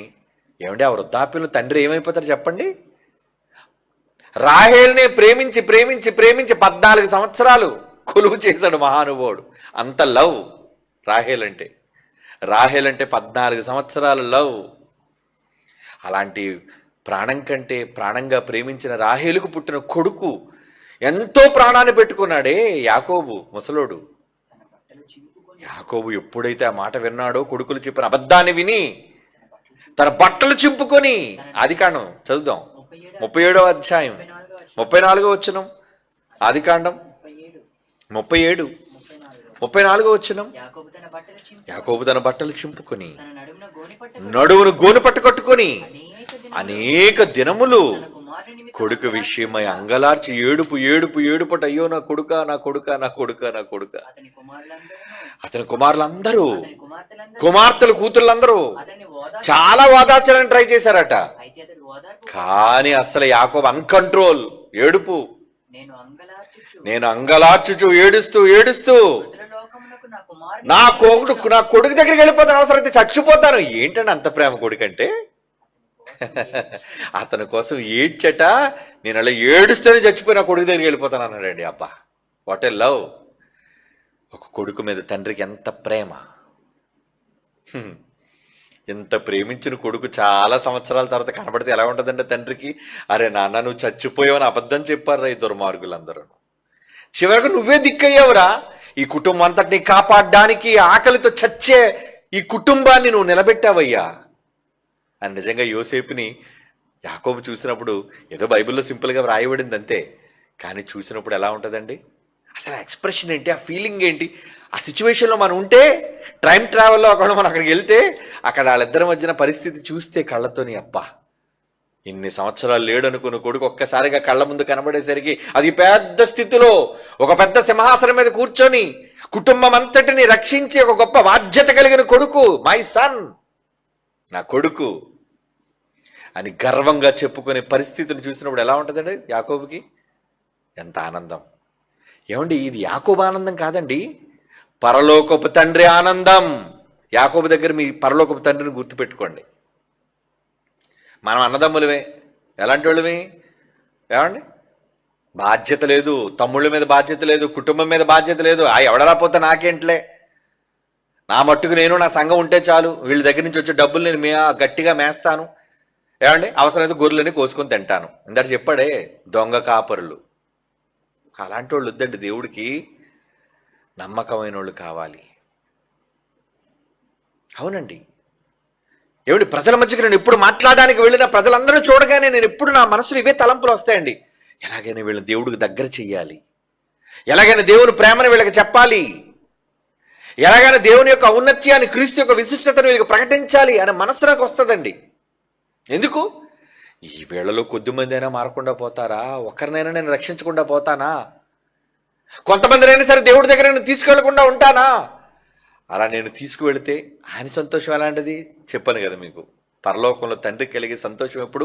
99 నీతివంతుల విషయమే కలుగు సంతోషము కంటే ఒక్క పాపిని నువ్వు మార్చి తండ్రి దగ్గర దిగో, నాన్న తెచ్చాను నీకోసం నీ కొడుకును, తప్పుపోయి కనబట్టలేదని నువ్వు అన్నావే, ఆ కనిపించని కొడుకుని దిగో ఈ వెతికి పట్టుకున్నాను నేను అని కొడుకుని తండ్రి ముందు నిలబడితే నీ మీద ఎంత ప్రేమ! నీకు ఎన్ని చేయాలనుకుంటాడు. తప్పిపోయిన కొడుకు రాగానే తండ్రి ఏం చేశాడండి? కొత్త బట్టలు, చేతికి బంగారు ఉంగరం, కొత్త చెప్పులు, మంచి విందు. తండ్రి ఆనందం అది. దూరంగా ఉన్నప్పుడు తండ్రి చూసి పరిగెత్తుకొని వెళ్ళిపోయి మెడ మీద పడి ముద్దు పెట్టుకొని, వాడికి స్నానం లేకపోయినా, ఏమండి వాడికి సరైన స్నానం లేదు, మంచి బట్టలు లేవు, మురికివాడిగా తిరిగి వస్తున్నాడు. ఆయన తండ్రి ప్రేమ మాత్రం చూసారు ఎలా ఉందో. ఇది ఉపమానం కాదండి, పరలోకపు తండ్రికి మనుష్యుల మీద ఉన్న ప్రేమను చెప్పడానికి యేసే స్వయంగా చెప్పిన ఉపమానము. మీ పరలోకపు తండ్రి అలాంటోడే. తీసుకెళ్తున్నారు ఎవరినైనా చెప్పండి? పరలోకపు తండ్రి దగ్గరికి ఎవరినైనా తీసుకెళ్తున్నారా? రక్షించి కాపాడి, ఒక పాట ద్వారా కాపాడగలుగుతున్నారా? ఒక మాట ద్వారా కాపాడగలుగుతున్నారా? ఒక సోషల్ మీడియా ఒక ప్రసంగం ద్వారా కాపాడగలుగుతున్నారా? ఏం చేసి కాపాడగలుగుతున్నారో చెప్పండి సమాజాన్ని. మీరు వాక్యం చెప్పరు, ఒక పాటకు సహకరించరు, ఏమండి మీరు స్వయంగా నేర్చుకోరు, మీ పిల్లలకు నేర్పించరు, ఏమండి దేవుని పనికి రారు. మరి ఏం కావాలి? ఏం వచ్చేయాలి మీకు? దేవుడా మాకు వరాలు ఇచ్చే, దేవుడా మాకు ఆశీర్వాదాలు ఇచ్చే, ఓ దేవుడా మా ఇల్లు వాకిళ్ళన్నీ నింపే. ఇదేంతో ఆశీర్వాదాలతోనా? ఏం చేసావని నీకు ఆశీర్వాదాలు ఇవ్వాలి? నువ్వేం చేశావని నీకు ఇవ్వాలి దేవుడు ఇవన్నీ. ఆయన సంతోషాన్ని తీర్చను నువ్వు, ఆయన దుఃఖంతో కన్నీళ్లు తొడవను నువ్వు. ఆయన దుఃఖంతో లేడా? విచారపడనా అని ఎందాడు యోనా గ్రంథాలు అన్నాడు కదే, నేను విచారపడనా? విచారం, లోకం కోసం దేవుడు పడుతుంది విచారం. మరి వాళ్ళందరినీ రక్షించే బాధ్యత ఎవరి మీద పెట్టాడు చెప్పండి? యేసు ప్రభు లోకంలోనికి రాగానే పరిశుద్ధాత్మ దేవుడు పౌరాకారంతో ఆయన మీదకి వచ్చినప్పుడు స్వరం వచ్చిందట, చెప్పు నా కొడుకు కోసం. ఏంటి? ఈయన నా ప్రియకుమారుడు, ఈయన యందు నాకు చాలా హ్యాపీ. ఎందుకు? నశించిన దాన్ని వెతక రక్షించడానికి వెళ్తున్నాడు కొడుకు. తెస్తాడు నా కొడుకు, నా పిల్లలందరినీ తీసుకొస్తాడు. వాడు వెళ్ళాడు అంటే తీసుకొస్తాడు ఖచ్చితంగా. అవునా? వెళ్ళాడు అంటే తీసుకొస్తాడు. మీరు వెళ్తున్నారు, ఎక్కడికి వెళ్తున్నారు? బడికి వెళ్తున్నారు, ఉద్యోగానికి వెళ్తున్నారు, వ్యాపారాలకు వెళ్తున్నారు. ఏం తీసుకొస్తున్నారు? ఇంటికి మూటలు తీసుకొస్తున్నారు, డబ్బులు. అవునా? పిల్లలకు మూటలు, మీకు మూటలు, మీ భార్యకు మూటలు. ఏంటి? బంగారం, బట్టలు, తిండి. పెట్టండి, వద్దని అన్నాం. మీ భార్యలకు పెట్టండి, మీ పిల్లలకి పెట్టుకోండి. మరి దేవుడికి ఏం తెస్తున్నావు? దేవుడికి ఏం లేదండి, ఎందుకంటే అంత డబ్బులు లేవండి, అయిపోయి ఖర్చు అయిపోయి అంతా. ఈ ప్రసంగాన్ని, ఈ వాక్యాన్ని, దేవుని మాటలని, దేవుడు పడుతున్న ఆవేదన నీ సమాజానికి చెప్పడానికి ఏది నీ పాత్ర? ఏది నీ కష్టమేది?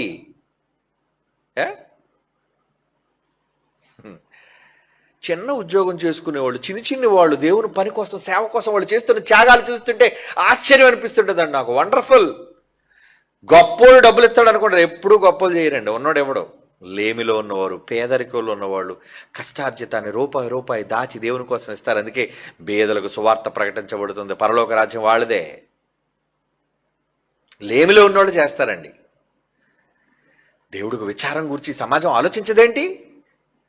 ఆయన ముందేమో కోటాను కోట్ల దేవదూతల సింహాసనం మీద కూర్చుంటే పరిశుద్ధుడు పరిశుద్ధుడు పరిశుద్ధుడు గాన ప్రతిగానాలు చేస్తుంటే, సింహాసనం మీద ఉండి ఆయన ఎవరి కోసం ఆలోచిస్తున్నాడు చెప్పండి? పరలోకపు తండ్రి ఎవరి కోసం? మా నిమిత్తం ఎవడు పోను. యెషయా గ్రంథం 6:6 అండి.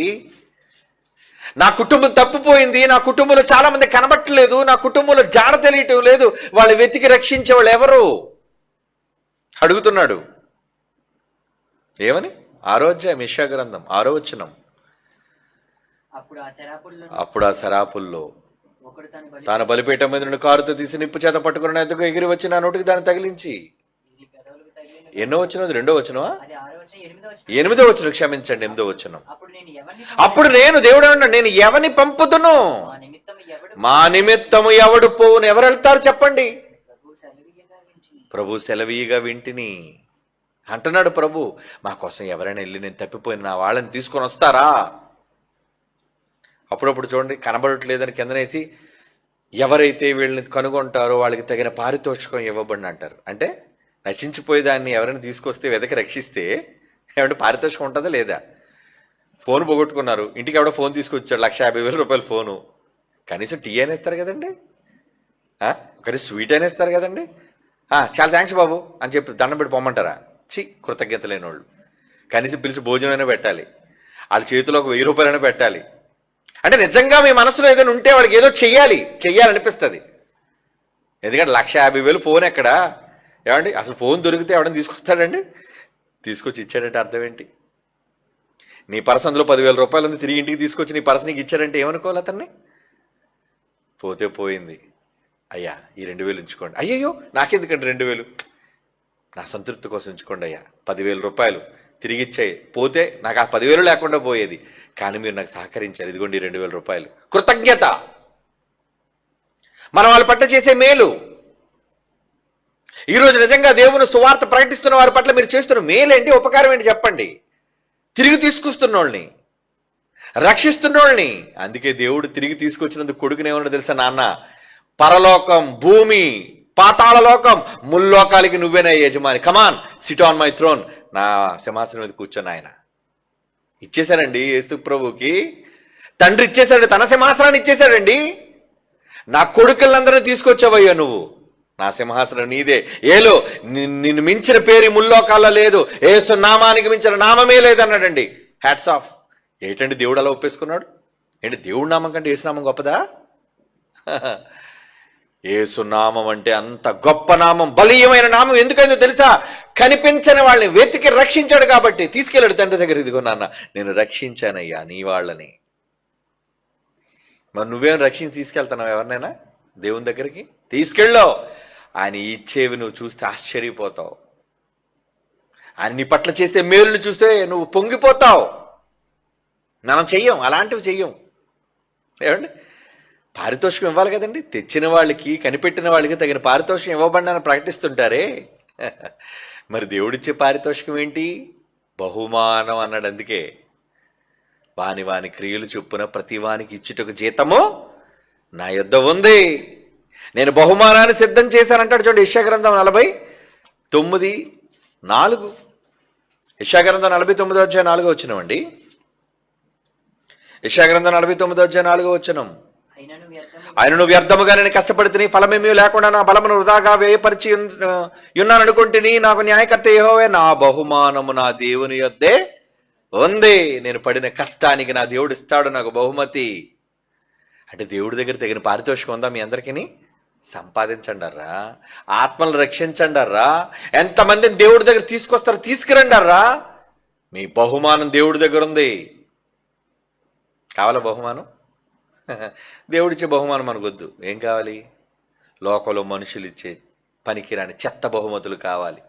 కప్పు గెలిచిందటండి, ఓ పండగ చేసుకున్నారు, బహుమానం. అందులో నీకేమైనా కడుపు నిండిందా? ఏటో జనాల పిచ్చి, ఏదో వచ్చింది, అదొక గొప్ప. ఏమంటే మన దేశంలో ప్రతి వాళ్ళకి అకౌంట్లో ₹1,00,000 పడిందండి, అది సంతోషం. అందరూ దేశం అంతా సంతోషించవలసింది. స్విస్ బ్యాంకులో ఉన్న నల్లధనం అంతా కూడా మోడీ గారు ప్రభుత్వం తీసుకొచ్చి అందరి అకౌంట్లో ₹1,00,000 డిపాజిట్ చేసేసారండి. ఆహా, ఎంత గొప్ప పండగ చేసుకుంటారు దేశం అంతానా. మరి దేనికి పండగ చేసుకున్నారా మీరు? ఎవడికో కారు వస్తే నీకు పండగ ఏంట్రా? ఎవడికో డబ్బులు వస్తే నీకు పండగ ఏంట్రా? జనాలు మతి లేని జనం, ఆలోచన లేదు. ఏమనంటే గొప్ప పేరు, అదే పేరు గొప్ప ఊరి దెబ్బ అన్నారు. అందుకే పేరు కోసం సంతోషించడం కాదు, ప్రజల కోసం, దేవుని కోసం సంతోషించేటట్లు ఉండాలి.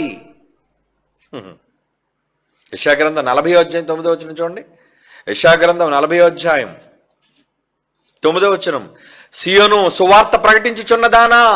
సువార్త ప్రకటిస్తున్నారా? మీరు నిజంగా సువార్త చెబుతున్నారా? ఉన్నత పర్వతం ఎక్కుము యెరూషలేము, సువార్త ప్రకటించుచున్నదానా, బలముగా ప్రకటించుము, భయపడక ప్రకటింపుము, ఇదిగో మీ దేవుడు అని యోధా పట్టణములకు ప్రకటించుము. ఇదిగో తన బాహువే తన పక్షమున ఏలుచుండగా ప్రభువు యెహోవా తానే శక్తి సంపన్నుడై వచ్చును, ఆయన ఇచ్చు బహుమానం ఆయన యొద్ద ఉంది. నువ్వు సువార్త ద్వారా ఎంతమందిని కాపాడుతావో, కనిపించిన వాళ్ళు ఎంతమందిని కనిపెట్టి ఒక కుటుంబంలో కోల్పోయిన తండ్రి దగ్గరకు తన పిల్లలను తీసుకుని వెళ్ళి బహుమతిగా ఇస్తావో, అప్పుడు నీకేం చేస్తాడు ఆయన? ఏమండి, సువార్త ప్రకటించు యెరూషలేమా, ఆయన ఇచ్చు బహుమానం ఆయన యొద్ద ఉన్నది. ఇస్తాను, నీకు ఇస్తాను. ఏంటి నిజంగా దేవుడిచ్చే లోకం ఏంటో ఇప్పుడు మనకు అర్థం కాదండి. ఇలా కన్ను మూయగానే నిజంగా దేవుడి కోసం కష్టపడి చనిపోయిన వాళ్ళం అయితే ఆయన ఇచ్చే లోకం, సంతోషాలు, ఆనందాలు అమోఘం. ఈ లోకంలో శరీరం పడే సంతోషం ఎంతండి? శరీరం అనుభవించే సుఖం ఎంతండి? ఎంతసేపు సుఖపడుతుంది శరీరం? ఆకలి ఆకలి ఆకలి, తినేద్దాం తినేద్దాం తినేద్దాం. పెట్టారు కుంభం నీతోని పెద్ద, ఏమంటే ఒక 100 వెరైటీలు పెట్టారు. ఎంత తింటావు? ఎంతసేపు తింటావు? పోను ఒక అరగంట అన్నీ నంచుకొని చప్పరించి తిన్నావు. ఒక టైం ఇక లాభం లేదండి, అయిపోయిందండి, నిండిపోయిందండి. ఇక వద్దు బాబోయ్, నమస్కారం దండ, పర్లేదు తినండి అంటే ఇక నేను ఎక్కువ తిండి చచ్చిపోతానండి.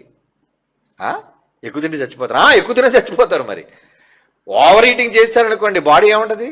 ఆనందం ఉండగలదా? ఎందుకోనండి, సరిగ్గా నిలబడలేకపోతున్నా, కూర్చోలేకపోతున్నా. ఏమైంది బాబు, ఈరోజు అరగలేదండి, ఎక్కువ తినేసాను నేను. మరి అదేం సుఖం? ఎక్కువ తినేసినా సంతోషించలేవు, తక్కువ తినకపోయినా సంతోషించలేవు. ఇది ఒక సుఖమేనా చెప్పండి?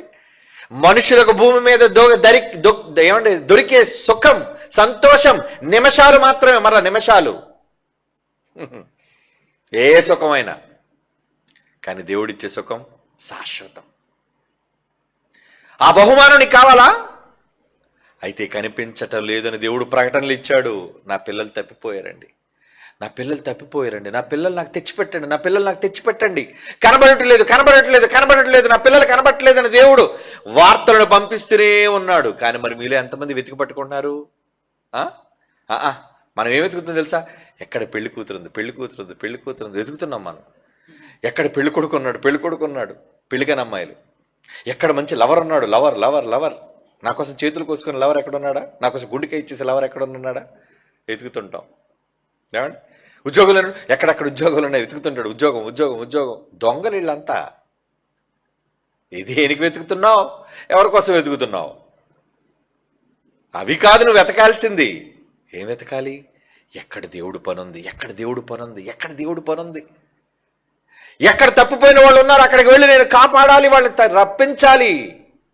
కనిపించటం లేదని దేవుడిచ్చిన ప్రకటనకు నేను బదులివ్వాలి. ఆయన ఇచ్చే బహుమానాన్ని ఆయన చేతుల మీద నేను అందుకోవాలి. అలా అనుకోండర్రా. అలా అనుకుంటే అది న్యాయం. మీ పుట్టుకకు ఒక అర్థం. కన్నందుకు తండ్రికి సంతోషం, లేదా మన బ్రతుకు వ్యర్థం. ఇంకెంతకన్నా ఏం చెప్పాలి? నమ్మకమైన పిల్లలుగా ఉండండి. పిల్లలు కోల్పోయిన ఎలుగుబంటి ఎలాగైతే అండి బాధకు గురైపోతుందో తండ్రి, ఆయన కూడా అటే బాధతో ఉన్నాడండి తన పిల్లలు తన దగ్గరికి రాకపోవడాన్ని చూసి. నాశనానికి వెళ్ళిపోతున్న ఈ ప్రపంచాన్ని కాపాడాలి. కాపాడాలి అంటే నువ్వు సేవకుడుగా మారాలి, సువార్థికుడుగా మారాలి, ప్రసంగికుడుగా మారాలి, దేవుని జ్ఞానాన్ని నేర్చుకోవాలి. నీ చేతనైనంత మటుకు వచ్చిన 4 మాటలతో చెప్పు. నువ్వేం పెద్ద మహాజ్ఞానం యూనివర్సిటీ డిగ్రీలు చదవలసిన పని లేదు సువార్త చెప్పడానికి. ఏమండి? చచ్చిపోయిన ప్రశాంతి ఎంత చదువుకుంది నాయన? ఆవిడ ఏ డిగ్రీ చేసింది నాయన? బడికి కూడా వెళ్ళలేదు ఆవిడ సరిగ్గా. ఏమండి? కానీ మైక్ పట్టుకొని సువార్త చెప్తుంది కదా. చెప్పాలి, చెప్పాలి. చెబితేనే నీకు దక్కేది ప్రతిఫలం.